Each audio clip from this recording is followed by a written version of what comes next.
All right, friends, we've got bread. We've got banana bread, leftover rolls from Easter, as well as orange zested cinnamon rolls. That is a lot of bread, a lot of carbs, and I am ready to make something super yummy for lunch, or at least I think it's going to be yummy. I haven't tried this before. This will be the first time that I ever make this, and I don't even know what you would call it other than what the ingredients are, so let me just tell you. Sweet potato, ground beef, cottage cheese, avocado, mixture.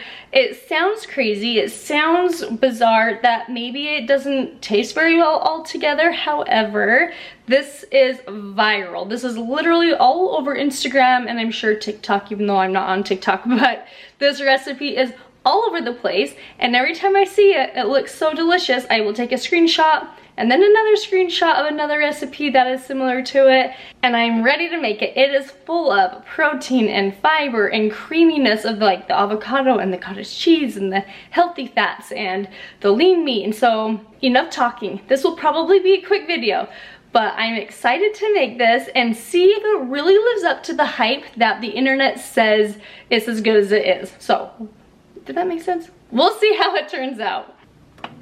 I'm setting my oven to 425. The very first thing that we need to do is roast sweet potatoes. If you have a favorite way to do it however you want to.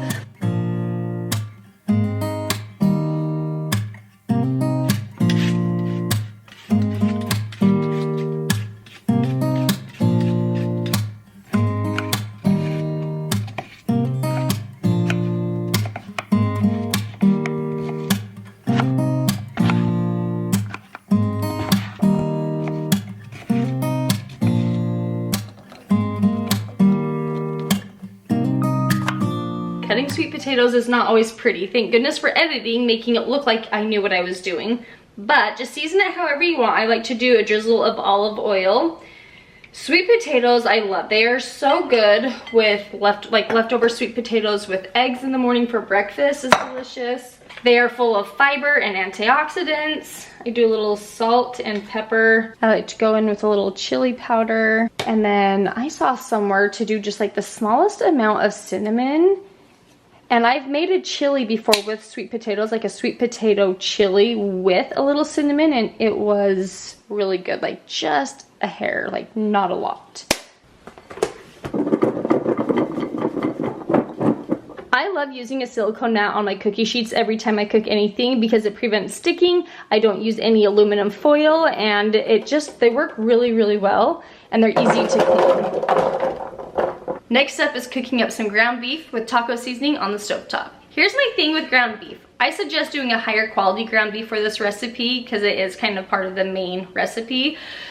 I ran out of my cow that we had bought last year. Our deep freezer is stocked full of it, and so I went to Walmart, picked up some ground beef, and it looked different, it smelled different, the texture was different, and I could barely stomach it down. And so for this recipe, I got the grass-fed organic beef. It's just from Walmart.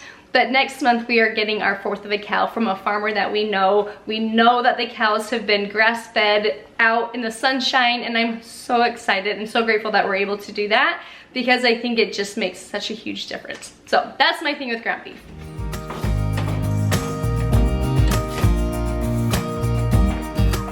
Sweet potatoes are in the oven for 25 minutes. Ground beef is cooking. Let me show you how I take care of my avocados.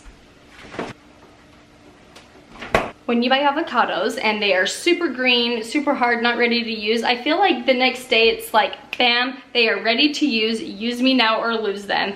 Even if you put them in the fridge once they're ripe, they kind of eventually go bad. But if you put them in a bowl full of water and keep them in the fridge like this with like the cold water, you put them in here once they are at the ripeness that you want, and they stay like this for weeks, for like a super long time, and it's just a great way to preserve your avocados. And I just recently learned you can do this with limes and lemons as well. Time to assemble the bowl. I just added my sweet potatoes, cooked ground beef with taco seasoning, a scoop of good quality cottage cheese, as well as fresh avocado.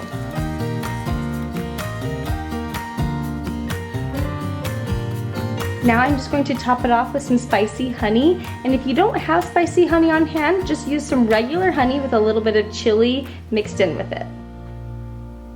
All right, I've got the whole bowl assembled and I am so excited to try this out.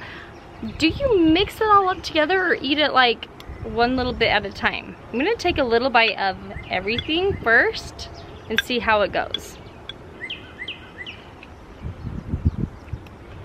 Not bad, not bad. That's pretty good. And if you're not a big cottage cheese fan because of the texture, mixed in with everything else, I don't think you would even notice the texture of the cottage cheese because it's just mixed in with everything and it's delicious. Yeah, I'm feeding this to my family for dinner tonight and I think they're gonna really like it. Okay, so I am not making this up. Literally sent Landon to work the next day with the leftovers and he came home from work and what did you tell me happened when you warmed up your food? Yeah, well, all of my coworkers are sitting around and they know Julie's an incredible cook, but they looked at my food and they're like, that looks suspicious. Is that one of those like trendy TikTok meals? I'm like, it might be, I don't know. I just eat whatever Julie gives me. That's funny, had I even told you? I think I did. I don't know if you did or not, but I was like, it sounds familiar. But yeah, everybody was like, I don't know. I said, don't knock it till you try it, because it was delicious. It just made me laugh. They always have something to say about the food that he takes to work, which like, I'm like, oh yeah. And then for them to realize like, that's not normal, but it looks good. Glad you liked it enough to take it for leftovers. Go ahead, give it a try.